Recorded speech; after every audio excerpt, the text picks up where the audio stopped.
All right, welcome back to Streamathon for Pets. We are raising money for small businesses, independent pet businesses, and rescues across the country who are desperately in need of financial relief as a result of the COVID-19 pandemic. We've had some really great guests lined up for this program, and I've seen this next performer in person, and it's really just unbelievable. So I really hope that coming to you virtually, that it will do the show justice. He's known as the Birdman. Joe has been a performer for many years, and he has a passion for the large birds. You might have seen him on The Tonight Show with Leno, Late Night with David Letterman, the Discovery Channel, Animal Planet, Jack Hanna. The list goes on and on because it really is quite incredible what you do, Joe. Welcome to Streamathon for Pets. Tell us why you're here and what you're going to show us today. All right. Well, thank you. I want to make sure that everybody could see me out there. Yes? Video's so. Working? Yeah, everything's working good. All right. You look like not hearing anything, bucks, so you look like $1 million, Joe. Joe, can you not hear us? Thumbs up. So Joe's having a little trouble hearing us, but we can hear him.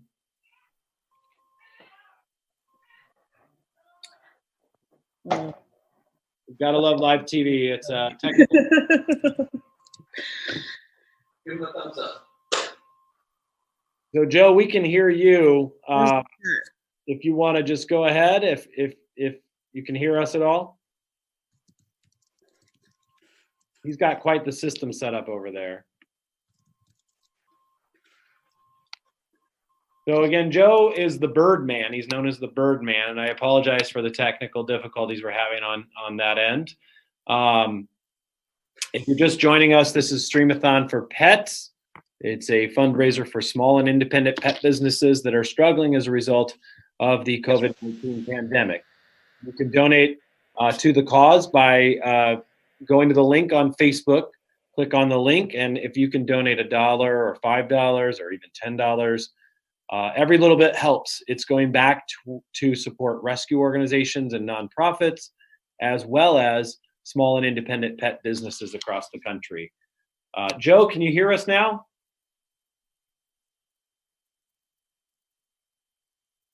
So now Joe can hear us, but we can't hear him. Nope, we can't hear you right now, Joe. We're going to try to get this fixed for you so we can bring you the bird show. Joe, we may not be able to talk back and forth. Before we could hear you, but you could not hear us. So if we can just go back to that, that would probably work best, and you can just do the show. I think we can hear you now. Say something. That's Jeff? Yeah, now we can hear you. So okay, and I can hear you at the same time. It was one or the other for a minute there. Well, you're juggling a bird, multiple birds, and trying to run sound and video. You're a multitasker, Joe. Well, and you know what? I may not be the most tech person in the world. I still have an AOL email address, so we're working on it. About that. Yeah, I wasn't going to say anything about that, but hey, I know a lot of people that still have AOL and Hotmail accounts. So glad you're here today to join us. And I was telling the viewers before that I've had the luxury of seeing your show in person, and I really hope, because it's quite impressive what you do, I really hope that coming to them virtually will really do justice to it. And again, thank you so much for being on the program. Well, thank you. We were set up outside to do some flying and such, but in the springtime in the desert, we get a lot of heavy winds. The sun heats up the earth a little unevenly, and the ocean is still cool. and then the land gets warm, and here comes all the wind from the ocean. So it's 30-mile-an-hour gusts outside. So we set up our studio inside so that we could continue, and it might make a little bit less for flying, but certainly the birds seem comfortable, and maybe we can get a little bit done. All right. Well, I'm going to let you take the center stage and let those amazing birds take center stage. So I'm going to step back and just enjoy this next presentation. This is the Birdman coming to you live from Las Vegas. Great. Thank you, guys. Well, once again, my name is Joe Crathwell. I am known as the Birdman. And I've called that because I supply trained birds to zoos, parks, and fairs all over the world. Now, we do have a big facility here in Las Vegas. It's called the World Center for Exotic Birds. And it's almost 2 acres of nothing but birds. In fact, we take care of about 500 birds right now. And that includes not only the birds that we have performing, but it also includes birds that we rescue and rehabilitate through our Nevada Bird Rescue. And then also we take in unwanted pet birds, help find them new homes. Plus we have our endangered species breeding programs based here as well. Now, speaking of taking in birds, this guy that I've been holding the entire time, his name is Pablo, and he is a military macaw, which has become an endangered species. A little bit of deforestation going on in Central America has been hurting these guys. But Pablo is actually 38 years old. Now, he was sent to me by a friend that lives in Southern California, and he wanted to find the bird a girlfriend, but never did. Actually had the bird for about 10 years. So when I met the bird, I said, you know what? I think this guy really has some personality and really wants to be a part of the show. So I actually, the first time I met him, I opened up the door and I said, hey, buddy, who are you? And yep, he just got excited and started dancing. So I said, well, you know what? Let's bring him up to my place. We started teaching him to do a little bit of trained flying. There we go. So he turns around, flies across the room, and we'll see if we can get him right back here. There we go. That's not going to work. That's not going to work. And it's okay to come on right back in. Come on, bud, right to here. Come on. He was afraid to fly over the computers. Oh, that's great. See, we're not used to having computers on our stage. Birds have to get used to this idea as well. So let me recap his story for you a little bit. You didn't want to be a breeder, right? You didn't want to be a breeder. Didn't want to be a breeder. No, you wanted to be part of the show. That's a yes. That's a yes. That's a yes. And it got you so excited it twisted you up sideways. All right, there you go. That's a good job. We're going to try to get that flight one more time from him. How about just right here across the space? There you go. That's my buddy. I know it's a little bit weird in here, but it's working. So that's Pablo, ladies and gentlemen. Now we've got some holding crates right off out of view here, so we got everybody nice and handy. And next I want to introduce you to a much larger bird. Now this is a type of bird you would find in the grasslands of Central and Eastern Africa. Now her name is Dallas, and she's taking her time coming in here. There we go. Come here, Dallas. Now Dallas is an African crown crane. Now this is one of a few different types of crown cranes. Sometimes these birds are called the gray crown crane. And if you go a little bit further west in Africa, you'll find the black crown cranes. Now, crown cranes are a little bit unusual in that they are the only species of crane that actually can perch up in the tree branches. Most cranes are very flat-footed, and they end up sleeping out in wide open fields or marshes, so they can see danger coming from a long distance away. But the crown cranes, when sunset comes, they'll head right up into the trees, and that gets them up off the ground away from predators and anything that might want to make them into their lunch. Let me see if we can get her to come up to this tree branch right here, if I can get her to look up. There you go. She actually wraps her feet around my arms with those big long toes, and they can sit very comfortably way up in the trees. Excellent. And we're going to have you step right back to there. Good, good. You're doing very well in this small space. Now, Dallas herself was actually born at a zoo in Oregon, and she actually was part of a breeding program, but she didn't get along with the male that they had chosen for her. So I said, well, you know what? Go ahead and send her down to me and let me talk to her. Turns out she was originally hand raised, so she sees herself as a human being more than she sees herself as another type of crane. So we're going to go ahead and, no, you did perfect. You did perfect. She wants to keep working a little bit. Get a few more treats. There we go. We're going to have her jump down to here and then walk right on off. Oh, she's not going to leave without collecting her last few treats here. Come here, kiddo. Right over here. There we go. Oh.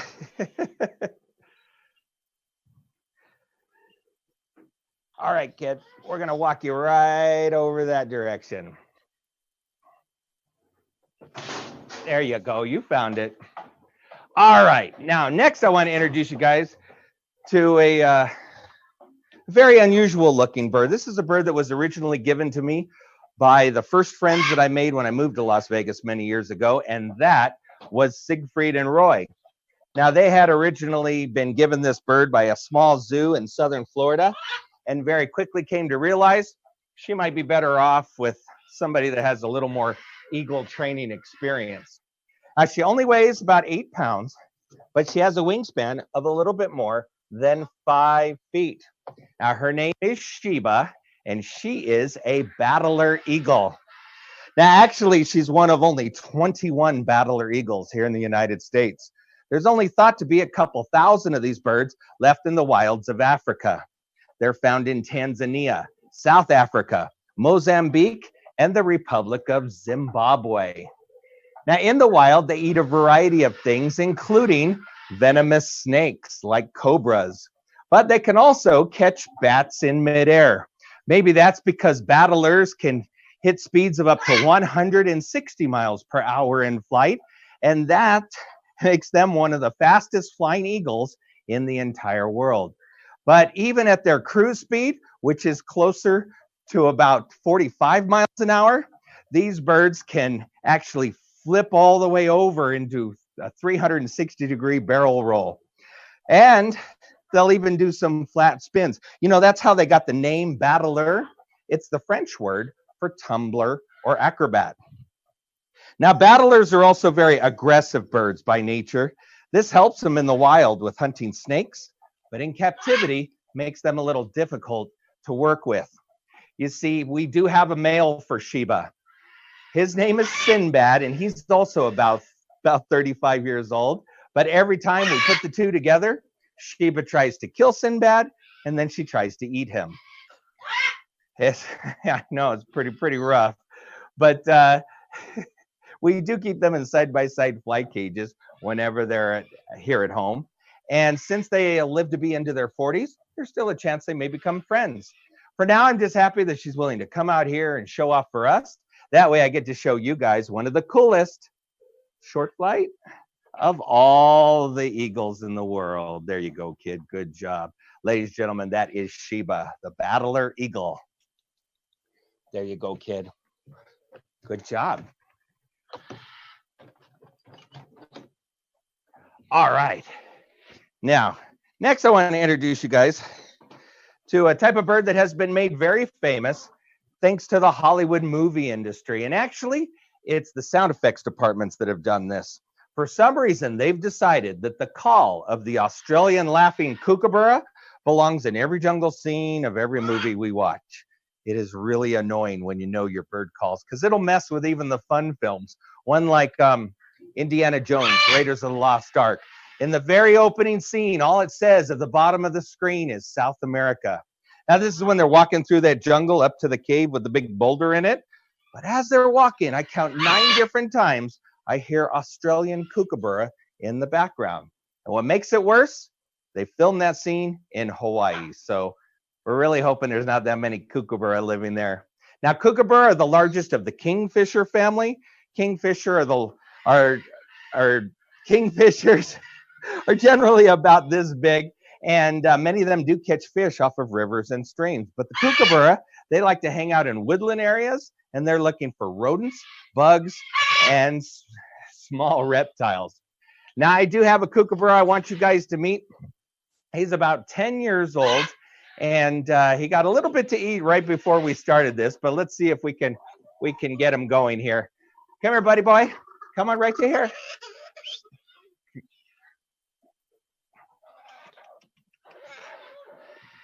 There you go. Ready?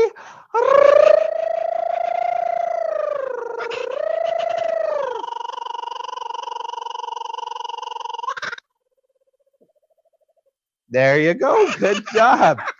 So you notice I had to get him going because I hand raised him, and he thinks I'm also a kookaburra. But you still going, huh?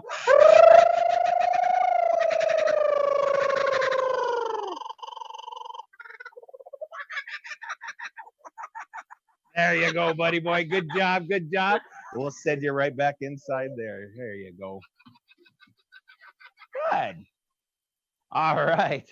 Well, next, ladies and gentlemen, I want to introduce you guys to a slightly larger bird. Now, this is a bird I'm very lucky to have as part of the family because very few people get the chance to ever work with this type of bird, let alone start their own breeding program for them. See, now we're talking about one of the largest flying birds in the world, the Andean condors. Now, please don't mix these up with smaller California condors. I know those guys get a lot of attention in the news, but there are two types of condors, both endangered. It's just the larger come from South America.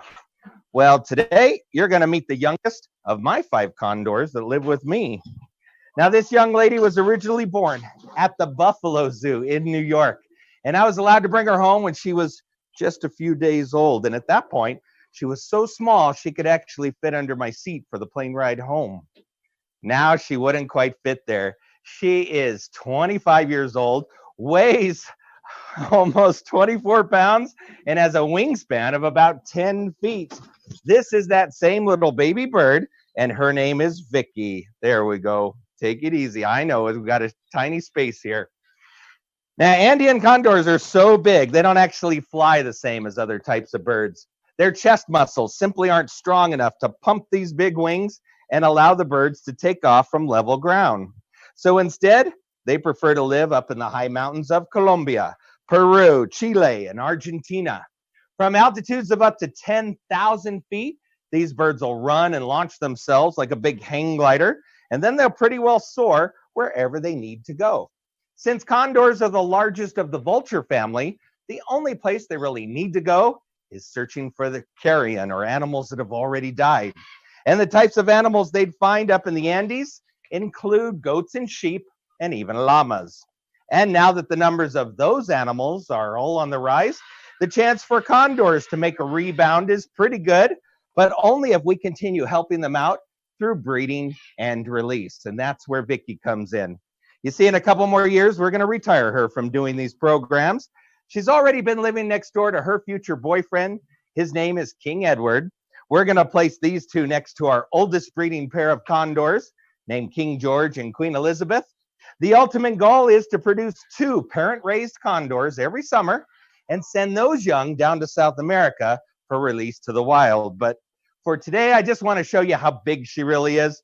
Let me see if I can get her positioned correctly here to take a jump up to my arm. Ready, kid? There you go. Now, I'm going to try to get this wing spread on camera. There we go. We just about got it. She dwarfs me a little bit. And because her feet are so big, she can't stay up for very long. But that's okay. She did it. She did it. That's perfect. Yes. So we're going to give you a bunch of treats for doing that one. There you go. And we're going to walk you right back inside into there. There you go. Absolutely perfect. Excellent. Now, all of our condors are actually managed by our foundation called the Condor Fund.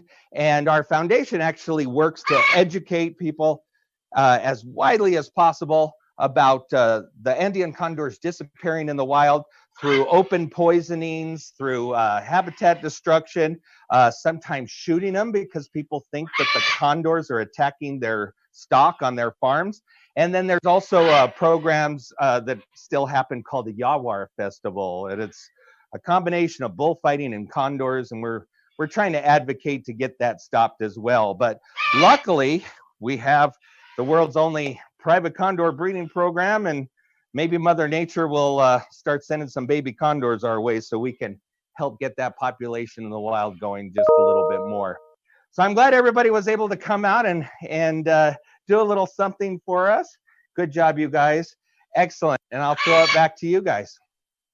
Hey, Joe, thanks so much. You know, I want to take a moment to thank you personally for coming on and being willing to adjust on the fly like that. This is a live program, and you know, it wouldn't be live if there weren't technical difficulties. So thank you for your flexibility.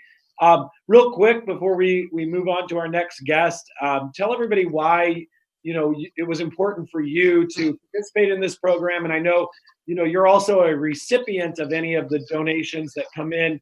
So tell us just real quick about the foundation and how somebody who is considering contributing, how their money will go to help your foundation. Well, we started the foundation when we actually found ourselves in a unique position. The California condors in the 1980s, the population was going downhill very fast. And in 1984 and 1985, each winter, 50% of the wild California condors were lost. Well, what people didn't realize is in Maryland, Virginia, our own Fish and Wildlife Service had already imported South American Andean condors to learn how to breed them and breed condors in captivity, knowing it was going to be needed to help these California condors. So with that, the urgency to help the California condors rising to the top, the Andean condor program in Maryland was no longer needed. And they offered the breeding pairs to a few different zoos around the country. And then a few of the single birds were offered to private individuals. And I was 24 years old when I received one of those condors. And it was King George, our biggest condor as well. He's 11'2" wingspan. He's huge.